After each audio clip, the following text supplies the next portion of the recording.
Honorable members, Excellency, Ambassador of Morocco to UK, ladies and gentlemen, colleagues, let me begin first by expressing my sincere gratitude to the organizers for this opportunity to reflect on a critical issue.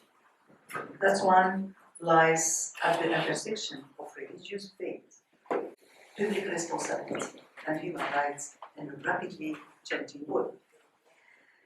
Also, today, our global context is shaped by wars, as we know, conflicts, technological disruption, and profound social transformation. These dynamics are not only reshaping our society, they are also testing our collective commitment to human rights. In this context, one fundamental question arises: how do we protect religions from misuse while fully guaranteeing freedom of belief? Human rights instruments already offer a clear framework. They impose concrete obligations on states to prevent discrimination based on religion, to protect religious minorities.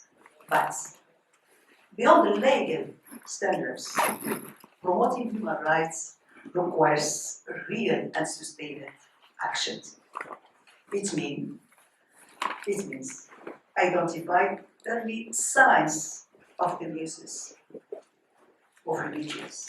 Second, it means confronting hatred, discrimination, and also incitement to violence.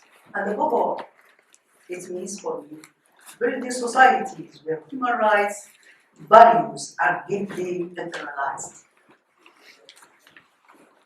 When these values, ladies and gentlemen, are truly embedded, they become our strongest protection against the instrumentalization of religions. The issue, therefore, is not whether religions has a place in society. It's clearly that. The real question is, under what conditions does it operate?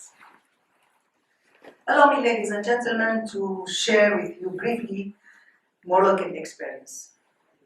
Morocco has developed a model aimed at protecting religions from political instrumentalization while preserving and preventing its issues. At its core is a clear principle: religious interpretation must be structured and institutionally framed. Then, this framework for this rule is entrusted by what we call in Morocco the Supreme Council of Morocco, or the Supreme Council of Ulama, chaired by His Majesty, the only body in Morocco authorized to issue official religious opinions. Its mission is to ensure interpretation that are both fulfilled to religious principles but also adapted to contemporary realities in Morocco. This approach has produced concrete results, particularly in the face of interpretations that may provoke societal confusion or tension in Morocco. One example, among others, is the development of Morshidats, what we can translate it familiar religious guides, reflecting a dynamic and inclusive understanding of religion in Morocco. One that promotes engagements, awareness, and we can say gender equality. Another significant reform is the inclusion of women in the profession of adul. Adul is religious notaries. Morocco is today among the very few Muslim majority countries where women are authorized to act as adul and formally establish even marriage contract. Then we can conclude that religious interpretations, when responsibly guided, can extend the rights rather than restrict them. This model also relies on institutional cooperation. The Supreme Council of Ulama of Morocco at times work with other institutions, such as national human rights in Morocco, ensuring that religious reflection remain connected to human dignity, fundamental freedom, and social cohesion. At the legal level, Morocco has established clear boundaries. Political parties based on religion are prohibited by law. At the same time, Morocco has invested in prevention and rehabilitation.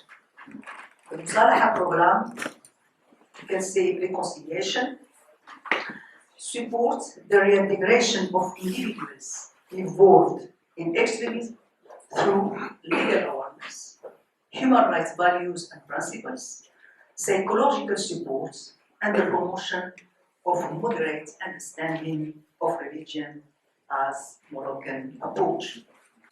First, it should clearly define the uses of religion, distinguishing legitimate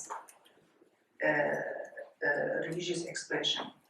Second, it should reaffirm without doubt that freedom of religion includes both the freedom of belief and the freedom to be protected from coercion and manipulation.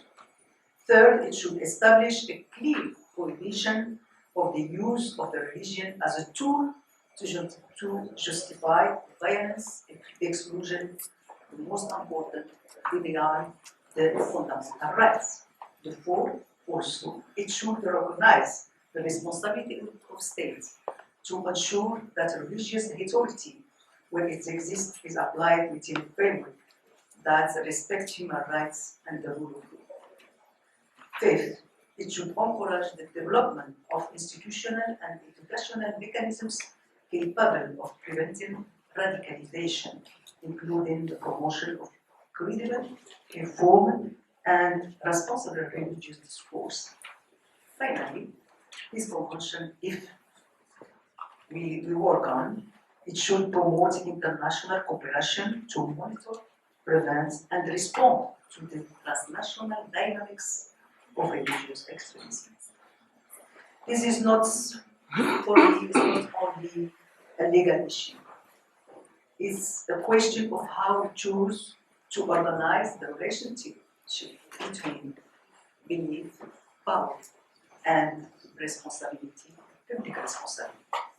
The challenge before us is to ensure that religion remain the source of meaning and cohesion, not never a tool of division or violence as we serve and we see today. Thank you very much.